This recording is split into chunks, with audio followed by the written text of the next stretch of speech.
Good morning and welcome to Hope, Faith, and Joy Daily Devotion with me, Pastor Amanda. And today we are taking a look at chapter 7 of the Gospel of Mark. Today, what we find is that the Pharisees are in one of their moods and they are trying to find ways to get Jesus into trouble. And they notice that his disciples are not washing their hands properly before eating. I think in COVID days, we all want to see people washing their hands, but it had a different purpose at this point in time. It was about cleanliness so that we were clean and pure in front of God. And so the Pharisees were making all this, noise about why aren't your disciples cleaning their hands and everything. And Jesus has this wonderful little saying about, don't you know that the only thing that can be unclean is what comes out of you. But what goes into you, it's kind of, a gross metaphor, but he says like anything from the outside world that you put into your body goes into your stomach and then goes into the sewer. So he's like, it's all fine. Like God created us to take in this stuff and let it go. So who cares if the food we eat is a little dirty? It's going to go into the sewer anyways. But he says, but what comes out of us comes from our heart. It doesn't come out of our stomach. It comes from our heart. And that's what's defiling. And he uses this example of like, you're not even living into the commandments. Your actions that come out of you defile you. The words that you speak defile you. And so he recognizes that he kind of tells the Pharisees, you're the ones who are misusing Moses' law. You're the ones who are in the wrong. We're just simply eating, and it's already being taken care of. And so it's one of those wonderful things where Jesus is able to kind of use his logic and his understanding of the law to be able to talk to these Pharisees. But of course he discovers that, and he knows that they have hard hearts. They were just looking for a way to trap him. They really were not expecting him to come back with a good answer. Probably weren't even hoping that. And so you would hope that it would cause them to have a moment to think, just like it causes us to stop and think. What's coming out of my mouth? What are my actions? Are they showing love? Are they showing judgment? Something to just take a moment to think about and to consider. And so then as Jesus continues on, we find that he runs into a Syrophoenician woman and or a non-Jewish person. And Jesus has said that he's come to help the Jewish people. And so in a sense he goes, I don't have time for you.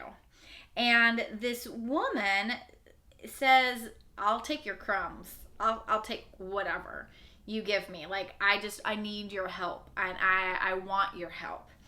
And it says that Jesus was moved by this. And it's one of those moments where it's like Jesus does make a judgment. He absolutely says this person is undeserving of what I have. But through a conversation, through building a relationship, Jesus goes, I'm wrong. I'm wrong. You're right. You deserve my help. And that's a lot of times we like to think that Jesus isn't wrong. But he was fully human too.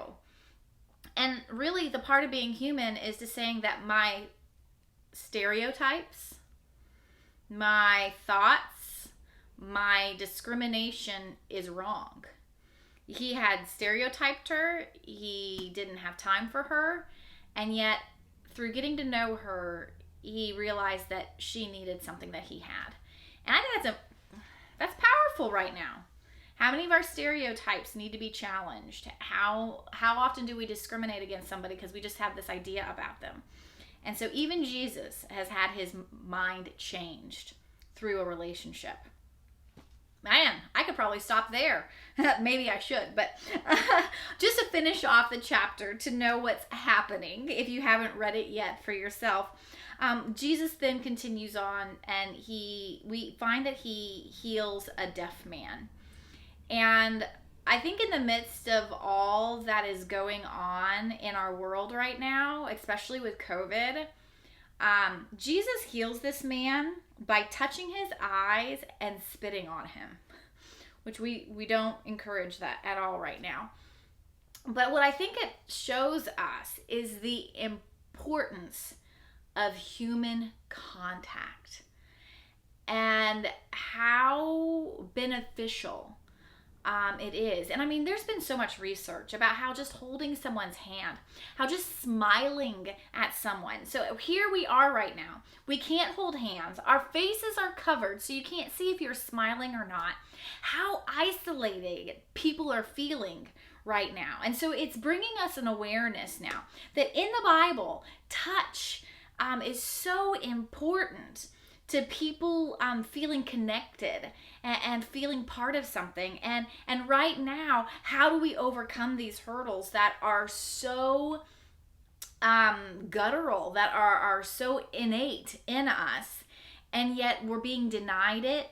And it's out of a heart for safety. It's out of a heart of love that we're wearing our masks and not touching each other. But at the same time, there's such a great need for it. So it's just, I guess today is kind of like a pause to think kind of devotion. How can we continue to offer our smiles and our touch, which bring healing to people in new and different ways? And how do we do that? And it's got to be work. It's got to be intentional. Can't just be like, oops, we're going to do without. What do we need to do to make it happen? And so I just encourage you to think about that, ponder on that. And so there's our devotion for this morning. Thanks for joining me, and I'll see you tomorrow morning as we look at chapter 8 with Hope, Faith, and Joy Daily Devotions. Have a great day.